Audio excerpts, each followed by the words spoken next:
Vous avez reçu un message et dedans il y a marqué « T'es vraiment en train de faire une montagne, comme d'habitude ». Et déjà, vous sentez l'envie de vous justifier pendant 1 heure. Vous relisez le message une 15e fois, vous cherchez la formulation exacte, celle qui va enfin lui faire comprendre que non, vous n'exagérez pas. Sauf que ce n'est pas une conversation que vous avez sous les yeux, c'est un protocole. Et un protocole, eh bien, ça ne se discute pas. Par contre, ça se désamorce, avec les bons mots au bon moment. Alors aujourd'hui, je vais vous donner 4 scripts pour ça. Moi, je m'appelle Mathieu Letousse, je suis coach en sortie d'emprise et manipulation. Et dans les 8 prochaines minutes, eh bien, vous allez repartir avec 4 réponses concrètes qui seront prêtes à envoyer pour 4 situations que je vois revenir le plus souvent dans mon cabinet. Alors c'est vrai que ça fait 6 ans que je démonte ces mécanismes en cabinet sur des dizaines de situations qui se ressemblent toutes finalement, presque mot pour mot. Prenons Camille par exemple. Elle arrive en séance avec son téléphone à la main, encore une fois, et elle me montre un message. Il fait 3 phrases.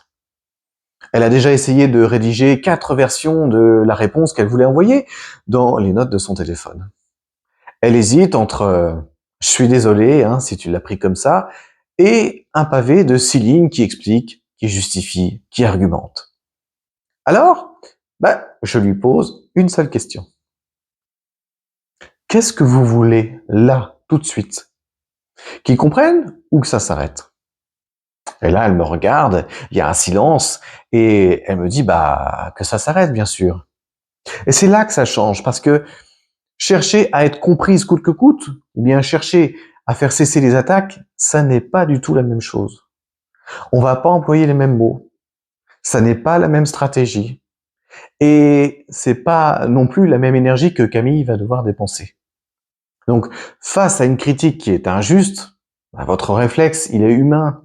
C'est de tenter de vous expliquer. Donc, vous donner du contexte. Vous essayez de vous justifier. Vous apporter des preuves de votre innocence. Mais le problème, c'est que vous ne parlez pas à quelqu'un qui cherche la vérité à tout prix. Vous parlez à quelqu'un qui recherche une réaction de votre part. Et chaque explication que vous allez donner, chaque justification, chaque preuve, c'est du carburant que vous lui apportez vous-même.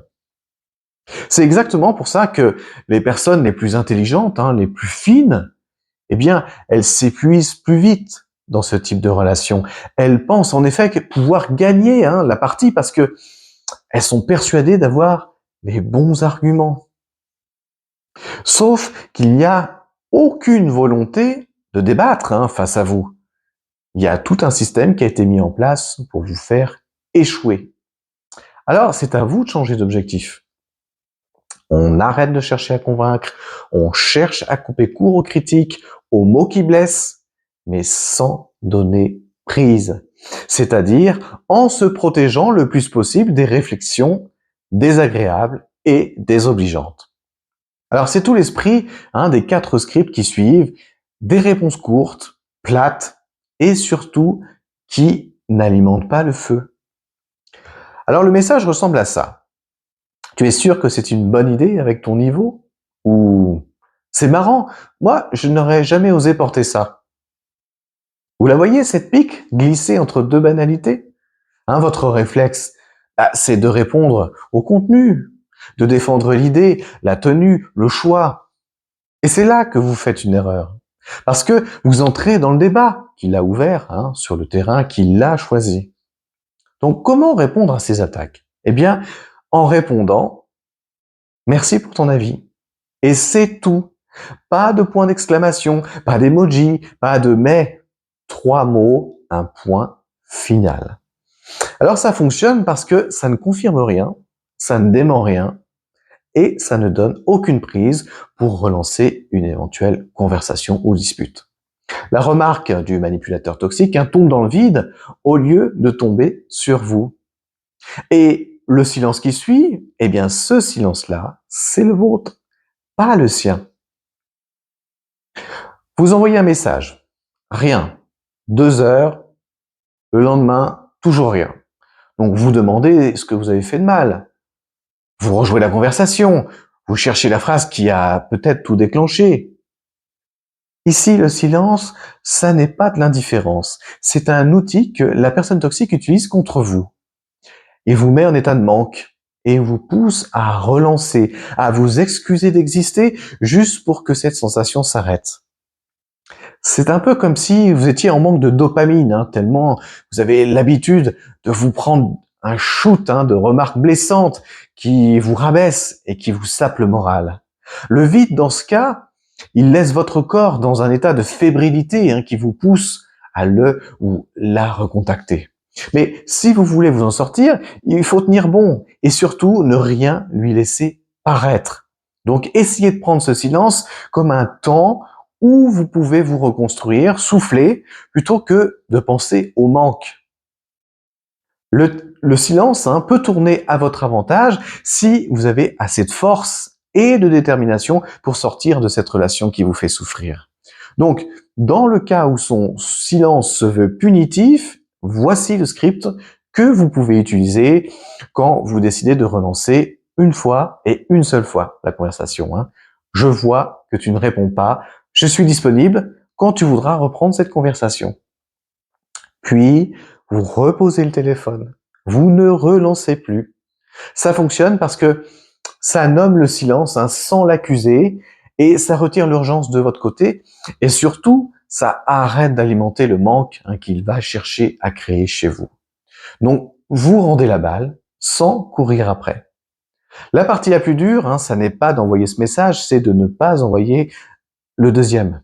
Parce qu'il va pousser une remarque après l'autre, une accusation après l'autre, jusqu'à ce que vous craquiez et que vous haussiez évidemment le ton.